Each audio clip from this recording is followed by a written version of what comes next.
Well, we've talked quite a bit on this program about Detroit Works. It is high time we caught up with how things are going in this, I think you'd have to call it a pioneering effort to remake an entire city. Really hasn't been done quite like this before. Good to have with me this morning Dan Kinkead. He's here. He's on the long-term planning side of things with Detroit Works.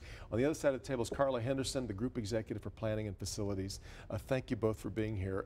Dan, let me start with you because I think the best place to start is understanding why we had to come up with two sort of components of Detroit Works. That sort of dawned on you fairly quickly, didn't it? That there were two kind of types of action to take. Yeah, it did. I think it was clear early on that the city had immediate challenges that needed to be addressed. While we within the broader planning team were also looking at longer arcs of planning and envisioning in a way.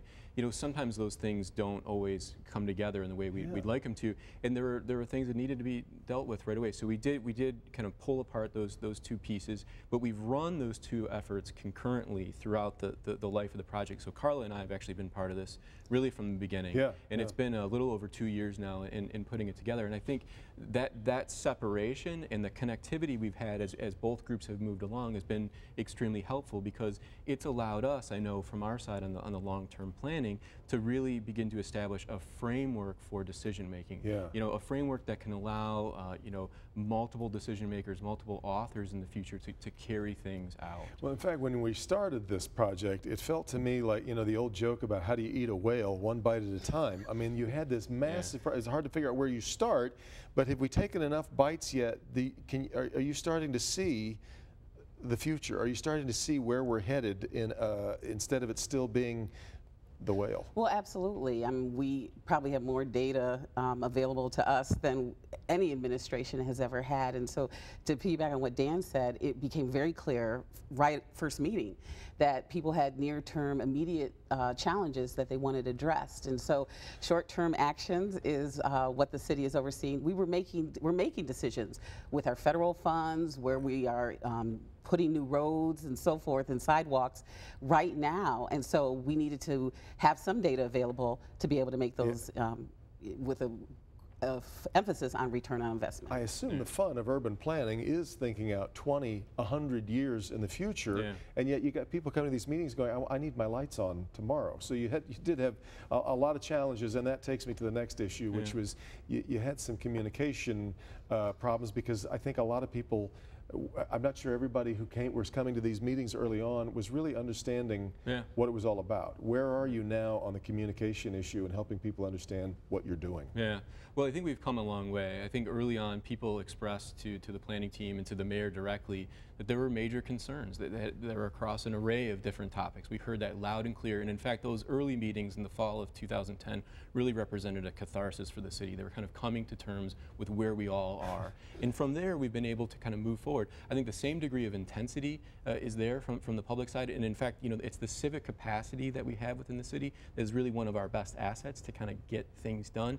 But as we move forward, our planning team, particularly our civic engagement group, has been able to meet connect with over about 75,000 people and have meaningful conversations with nearly 11,000 from the world of participatory planning that we're in now, which is really important in a city like Detroit. That's tremendous, and it gives us a high degree of confidence that the information we're pulling together, the decisions that we're trying to craft here are really well informed, and ideally, residents, business leaders, philanthropic leaders, CDCs, everybody can begin to then see themselves in this work. In fact, Karla, you had a bunch of people who at the outset of this thought this was all going to be about things that were going to be done to them. Correct. And rather than them feeling like part of the process. Right. So the mayor straight from the beginning said we have to show that we are about change and that people have to feel the action.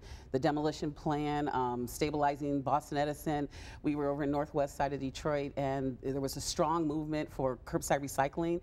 The carts were delivered a couple of weeks ago, so that neighborhood will get it. So people are feeling that their voices are being heard because they're starting to see the action that we're undertaking.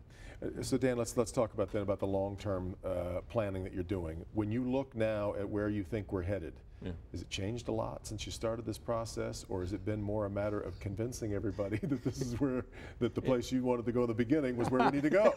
Well, no, it definitely hasn't. It hasn't been that. I think what's been really nice is that it has been a collaborative process where essentially we're combining the kind of technical planning insight that we have as professionals, but we're also bringing that together with the community insight that we have, and we're combining those things to create a new direction. And for us, that direction really it's laid out on 6 main pieces, these planning elements as we call them, right? So we're looking at issues of economic growth, we're looking at issues of land use, the neighborhoods themselves, the city systems and the environment tied together.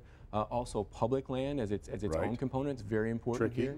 And then the 6th key element, again, is civic engagement. You know, sometimes it's left off to the side, but for us it's a big part of where we need to go. And it's really the intersection of those 6 pieces that begins to foster the opportunity for a new direction, particularly for a transformational direction to really change where this city's going. Of the 6, what do you feel best about, and what are you most worried about? Well, I think there's a lot in there to think about. And plus they all intersect in one way or another. You know, I think one thing that's really risen up within our project team in the conversations we've had with people is economic growth in particular. You know, a lot of people point to, wow, the city's lost so much population, you know, 25% over the last 10 years, et cetera, and they kind of highlight it as a key issue. But in fact, what we're finding is that this is really about an issue of workforce participation, having enough jobs in the city, right? Right now, the city actually has a ratio of population to employment that's 4 to 1. This is an incredible outlier when compared to other major U.S. cities. We have to tighten that ratio, maybe closer to 2 to 1. When you do that, you start seeing things happen. Better bond ratings, right? You know, more people are employed, property crime goes down. All of those good things can come from it. And so we're trying to find ways to link together larger scale ideas connecting economic districts and employment districts with transit networks, with other land moves that actually begins to drive a direction to improve the opportunity for Detroiters to get employment. And I think I've got 20 seconds left for you to answer this now. In the short term, what's the biggest thing on your plate that people need now, not 20 years from now? Stabilizing neighborhoods, getting those vacant homes filled where appropriate, doing the demolition in certain areas. I'll tell you what we're going to do. Let's move over and continue our conversation on clickondetroit.com. I got so many more things I want to ask. Meet the Press coming up next. We'll see you next time on Flashpoint.